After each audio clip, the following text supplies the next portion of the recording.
And the Jet. We'll watch the Miami Heat in this one as they go up against the season. Tonight's game gives them a chance to get their record over the 500 mark and maybe get a little momentum on their side. This guy, Hassan Whiteside, he was a journeyman, and then last season, man, just exploded back onto the NBA scene. What do you make of what you've seen of Whiteside, Shaq? You know, Ernie, he's got incredible height and wingspan. He's 7 foot. He blocks a ton of shots. Gets better every year, gets better every game. He's getting more comfortable. And you can be comfortable in Miami when it's 80 degrees all the time. Without question. But if he can control his emotions and take that emotional energy and use it into his play, then he could be a real dominant center in the NBA. Yeah, I think that was the problem. It wasn't the ability. It was more just mentally if he was locked into the game and what his attitude was. He looks locked in now, man. He looks locked in. I like him. He's going to be a top 5 center in the before it's all said and done. Ernie, whatever you're drinking in that cup, get rid of it. Yes. It's affecting your judgment. That'll do it for now as we send you to Kevin Harlan, who's got the call.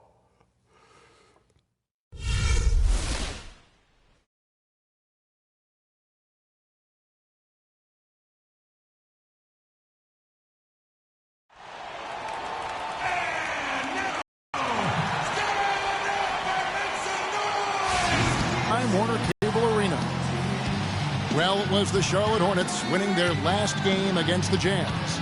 And only a single point of separation there. Great game. It came right down to the wire. You know, they played well enough to win, but it's like their opponent's defensive performance was shaky at best. Yeah, I'd go along with that, Greg. I mean, the game wasn't handed to them, but they definitely didn't have to work as hard for it as they should have. We've got a chance here to set the floor, courtesy of Gatorade, all fueled up and ready to go for this one. And for Miami, look at who they've got out there. Chris Bosh is out there with O'Neal. Then there's Whiteside. Then there's Dwayne Wade. And it's LeBron in at the shooting guard.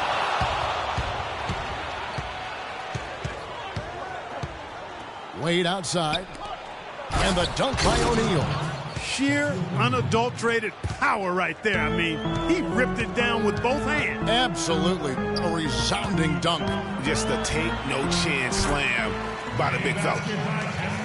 Well, I think it's been said about 1,000 times now how Coach Spoelstra started as a video coordinator with the Heat, but he's been with the organization for so long, they are starting to become synonymous. Here's Johnson, and the rejection by James. And the ball goes out of bounds. Last touch by James.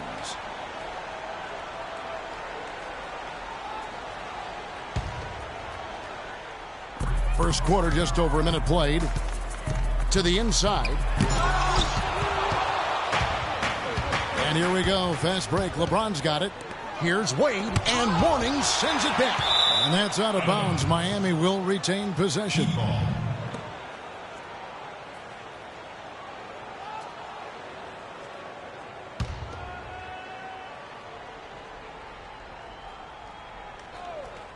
Shaq kicks to James.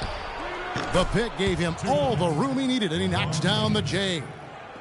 LeBron's got his second basket of the night. Greg, as you said, Spoelstra has been with the Heat for so long now in his 8th season.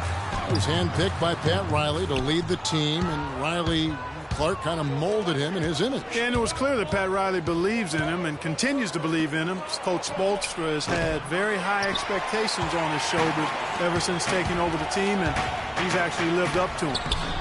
Johnson tips it back in. Nice tip in there. I mean, he's got like a 6th sense in terms of where the miss is going to go. That is really a talent. Now, here's Whiteside.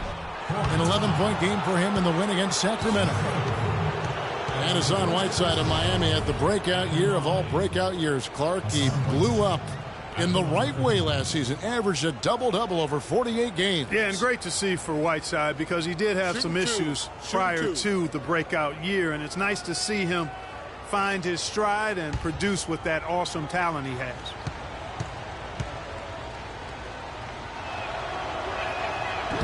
He misses the free throw.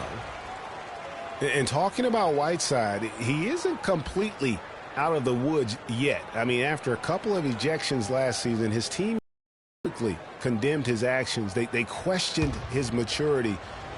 And for the most part, he was after those incidents. He hits the second from the line.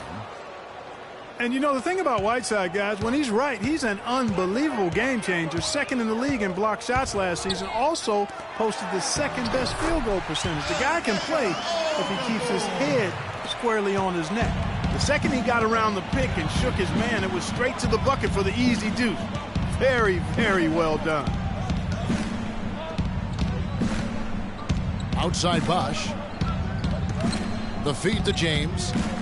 Back to Bosch. Shot clock at 5. Yes, it's James picking up the assist. And his presence as a scorer, it just has a calming effect for the rest of the team. He's a fallback option whenever they need one. Now, here's Walker. He had a 12-point outing in their last game against Utah. You know, and in watching that game, he did a really nice job of passing the basketball, scoring, and setting up his teammates. Here's Wade. Following the basket by Alonzo Mourning, and Mourning sends it back. Outside, Walker. Just under 3.5 minutes gone here in the first quarter. Wallace, the pass to Johnson. That's good from Wallace on the assist by Johnson. Oh, that is just weak defense there. I'm pretty sure that was not the plan to give him those kind of baskets at the hoop. Here's Whiteside. Can't hit. And Charlotte will go the other way with it. Usually if he gets to the rim, he's converting it into points. But the defense stood tall there. Stolen by O'Neal. And here we go. Fast break. Wade's got it. Screen by O'Neal.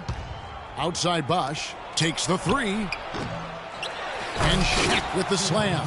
Nice job clearing some space out under the boards and setting himself up there for the putback. And not just any old putback, Clark, but